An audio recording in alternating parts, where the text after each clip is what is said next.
I was doing prostration and he came in and he said, screaming at me, "What are you doing? Stop kissing the floor." It's not easy when your parents are screaming at you. Hold on, where's the mic? Okay. Hi, my name's Leila, originally Leticia. I'm from Mexico. My mom and dad are from Mexico. I was raised in California, small town Santa Barbara. I was been there my whole life. My family are Catholic, like generations of Catholic. But at the age of 13, I left the Catholic Church. I didn't understand it. I would go to the nuns and I would say, "I don't want to confess to the priest." And they said, "Don't be insolent." I would go to the priest and I said, "Why can't nuns get married? Why can't you get married? It's natural." And they said, "You're being insolent." So I just had it. And my mom would drop me off in the front of the church and I would go to the back and I started going to different denominations. I was a Pentecostal. I was a born-again Christian. I was a Jehovah's Witness. I was a Christian Scientist. Literally, I was just looking. At 13, I was looking for something that was missing in my life. At the age of 17, I went to the University of San Francisco, and I met an American lady with a scarf. And I said, "Are you okay?" She said, "Yeah." I said, "Do you have cancer?" She said, "No." "Why would you say that?" And I said, "Well, your scarf, you're hiding your bald head." She said, "No, I'm a Muslim." And when she said Muslim, I went. And she said, "Why do you say that?" And I said, "I know about Islam." She said, "What do you know?" And I said, "I see them hitting themselves and the blood going." And she said, "No, that's not Islam." She gave me books, she gave me cassettes. And I was shocked.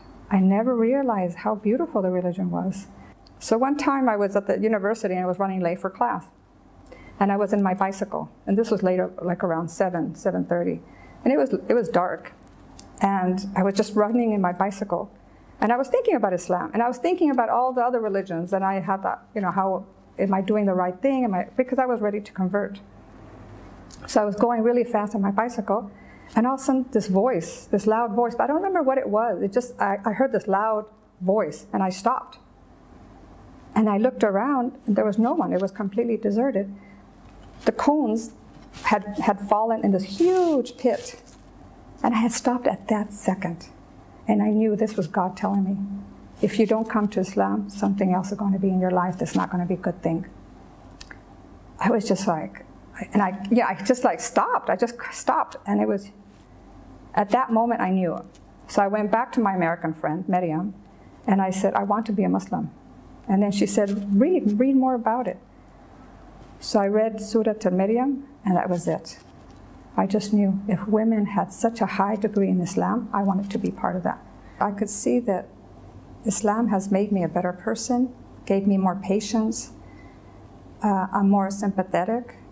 I have more empathy for people. If someone asked me to borrow money, I said, "I'm giving the money. I'm going to but I give it as a gift. I don't expect it back," although I'm not telling the person that because it's their responsibility. I never would have thought of doing this 30 years ago.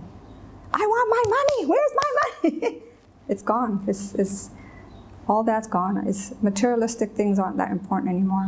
I didn't have any concerns when I became a Muslim because I did my research. I had gone to so many other religions and I saw all the holes and it just wasn't complete.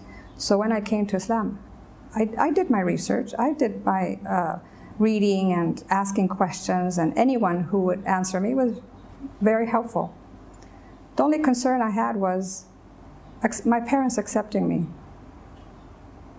That was hard. I mean, those are your parents. Those are the ones who raised you, and they felt like they did something wrong for me to go in a different path. But once they started seeing that I'm a better person, they grasped it. They loved it. They wanted to know about it. That was the most exciting. My mother asked me for the Quran in Spanish. My mom wanted to pray. She wanted to sit there and watch me pray. And she told me, "It's so peaceful, it's so beautiful." And when I put the call for prayer, she said she had goosebumps.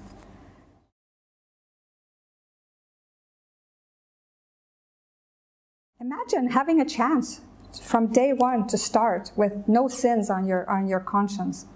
And you come with a clean soul because Allah guarantees that everything's forgiven. This is your chance to start and have a purpose in life.